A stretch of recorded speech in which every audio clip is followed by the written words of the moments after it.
She said my name, but the number didn't exist. That was the first voicemail. It was short, less than 10 seconds long, but I must have replayed it at least 100 times that night, just to be sure I wasn't imagining it. A girl's voice, soft, almost childlike, whispering my name through the static. Then silence. And right before it ended, one more breathy line that made the hair on my arms rise. I found you again. I live alone in a small apartment just outside Chicago. Nothing fancy. One bedroom, peeling paint on the walls, thin floors that let me hear my upstairs neighbor pacing every night. I'm a freelance audio editor, so most of my nights are spent wearing headphones, cleaning up dialogue tracks, or balancing noise levels for podcasts and commercials. That's why I didn't think much of it at first. I deal with distorted voices and strange sounds every day. Maybe some client file got mixed up with my personal voicemail. That was the logical explanation, right? Still, something about that voice felt off. The way she whispered sounded like she was in the same room. You could hear every breath, every tremor in her throat. When I checked the number, it came up as unknown. I called my carrier the next morning, hoping to trace it. The woman on the line told me something that made my stomach tighten. She said the number had once belonged to a local landline, but it had been disconnected 6 years ago. I brushed it off. Maybe it was some glitch or a recycled number in the system. But later that week, I got another voicemail.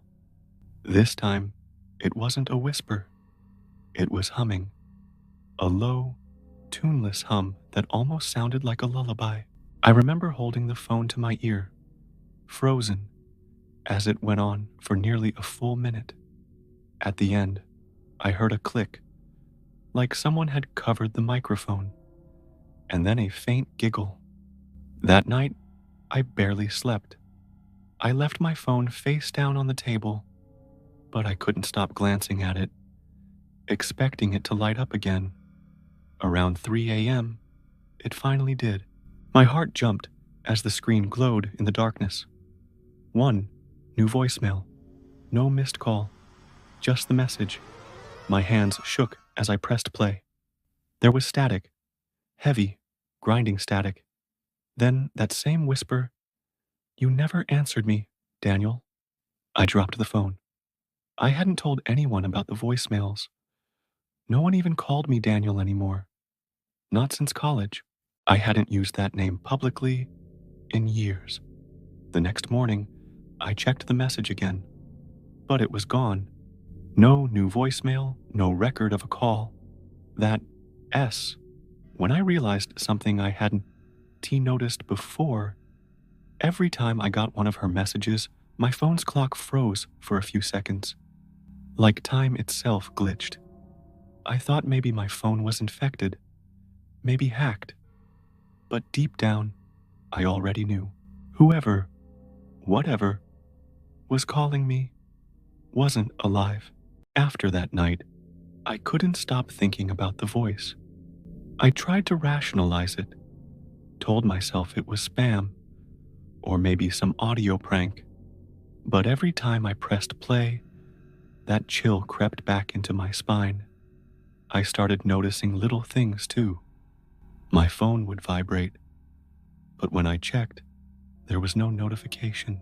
Sometimes, when I scrolled through my voicemail app, a grayed out entry would flash for a split second. No number, no duration, just a date. October 14th, 2017. That was 6 years ago. That night, I went digging. I searched old forums, paranormal threads, anything about ghost calls, disconnected numbers, or phantom voicemails. Most of what I found was urban legend nonsense. Stories about cursed numbers, creepy chain calls, and the usual Reddit fear fuel. But one comment stood out. If the voice knows your name, don't respond. She's looking for acknowledgement. That's how she comes through. I tried to laugh it off, but at 2:13 a.m., my phone buzzed again. One new voicemail. I sat frozen, staring at the screen. The timestamp was October 14th, 2017. The date flashed once, then corrected itself to the present day. I pressed play.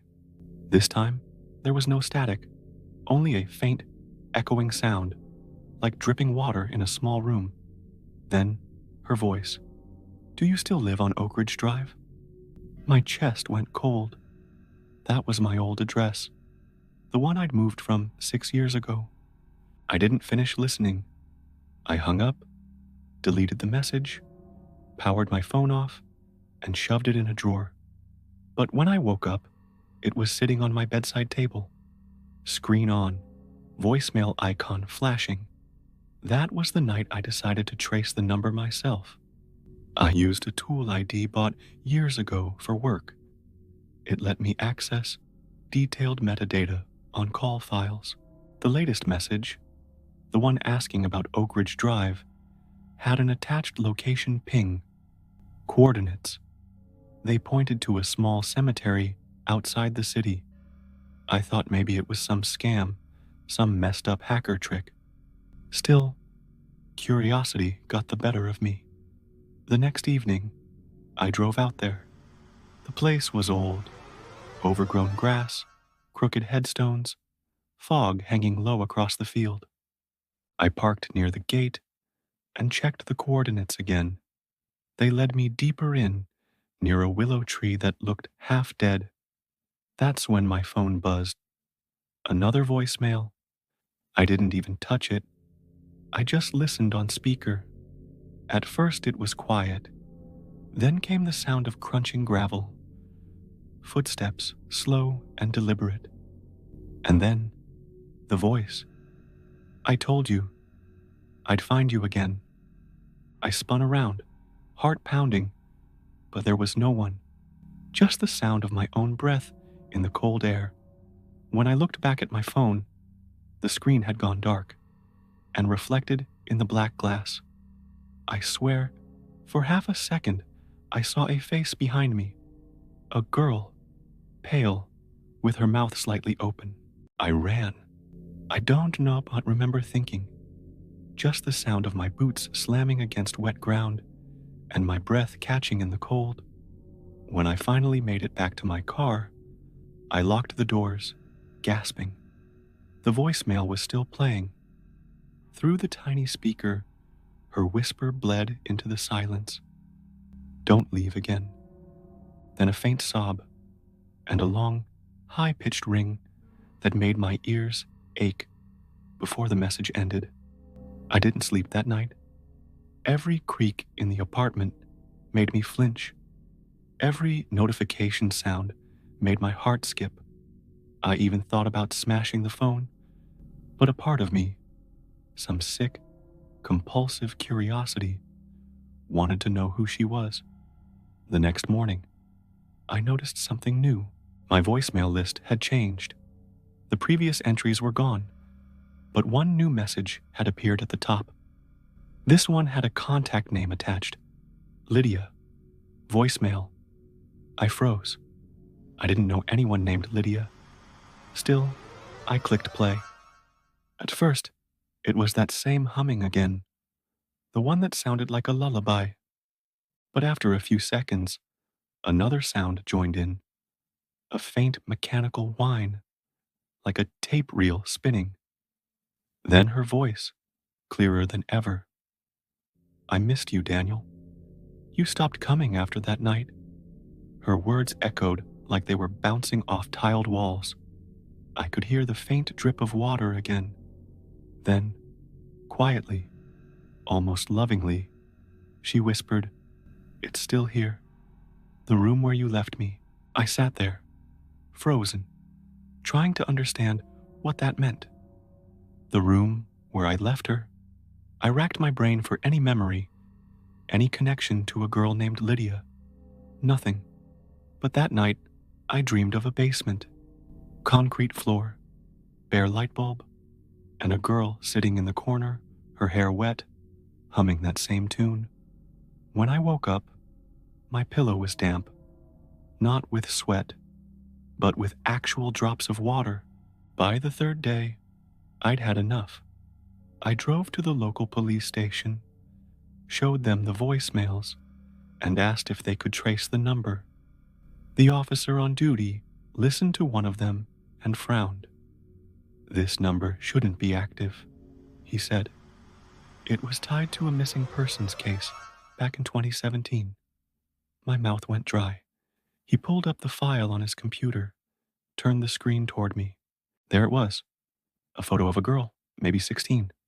Dark hair, pale skin. Name, Lydia Harrow. Date missing, October 14th, 2017. I told him about the cemetery, the messages, everything. He nodded, said he'd look into it, and told me to block the number. I did. But that night, at exactly 3 a.m., my phone lit up again. Not with a call, but with a recording notification. It was recording a voicemail from me. I picked it up, heart pounding. On the screen, the playback bar moved, and I heard my own voice whisper, "I found you again." I dropped the phone like it had burned me. It hit the carpet and kept recording, the waveform pulsing, like something on the other end was listening.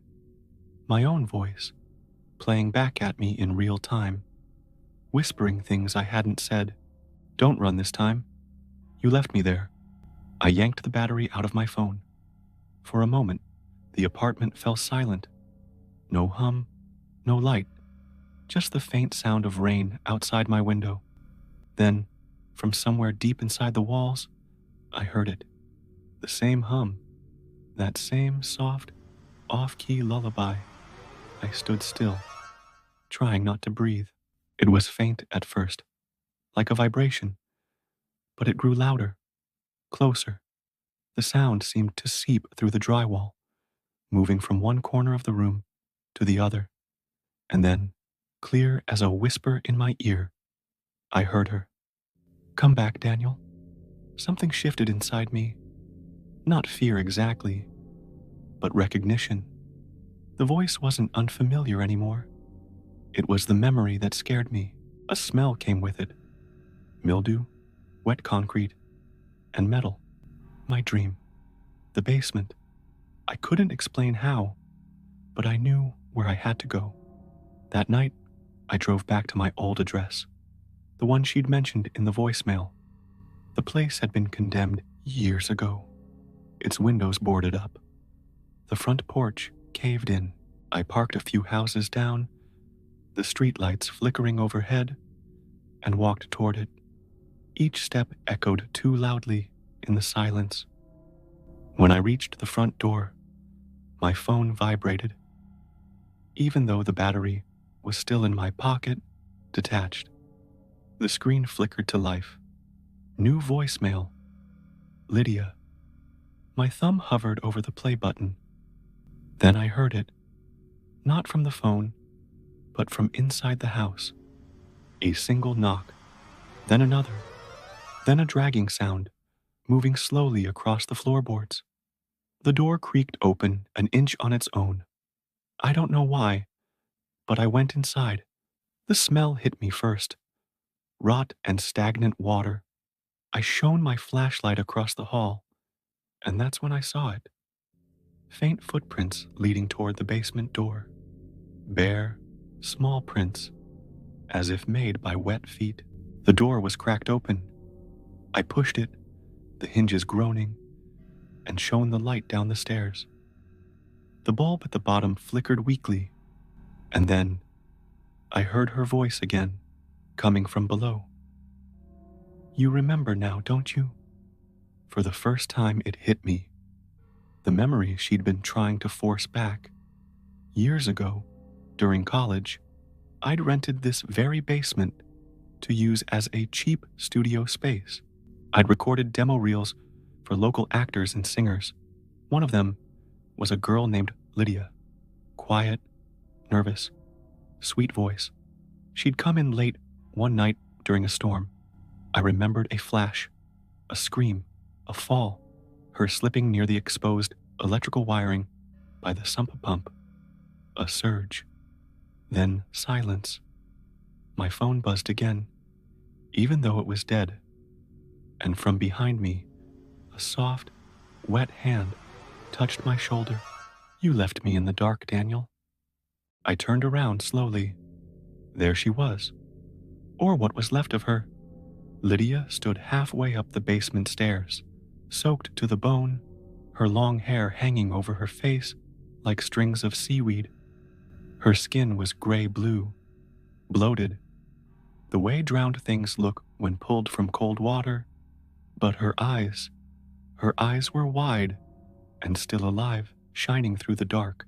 She tilted her head and smiled, not with malice, but something sadder, almost longing. You didn't mean to, did you? She whispered. My throat went dry. I couldn't move, couldn't even speak. She took one step closer. The wood creaked under her bare feet, dripping onto the stairs below. You said you'd call me back, she continued, voice breaking. You said I had a beautiful voice. A shiver ran through me as the memory came flooding back. That night, I had panicked. I thought she was dead. I'd run out into the rain to find help. But when I came back, she was gone. I told myself the current must have taken her when the basement flooded. I'd moved out, changed numbers, and buried that guilt deep enough that it stopped haunting me. Until now. Lydia's lips trembled. It was so cold, Daniel. You never came back. The air in the room thickened, the smell of damp earth and ozone surrounding me. My flashlight flickered out, plunging everything into darkness. Then, the soft click of my phone lighting up. On the screen was a new message, already playing. It was her voice, but different, older, clearer. I forgive you, she said softly, but I can't stay quiet anymore. The temperature dropped so suddenly that my breath turned to mist, and then the voicemail began playing backwards. Through the distortion, her whisper merged with my own voice, the two sounds overlapping until I could not tell where hers ended and mine began. I found you again, we said together.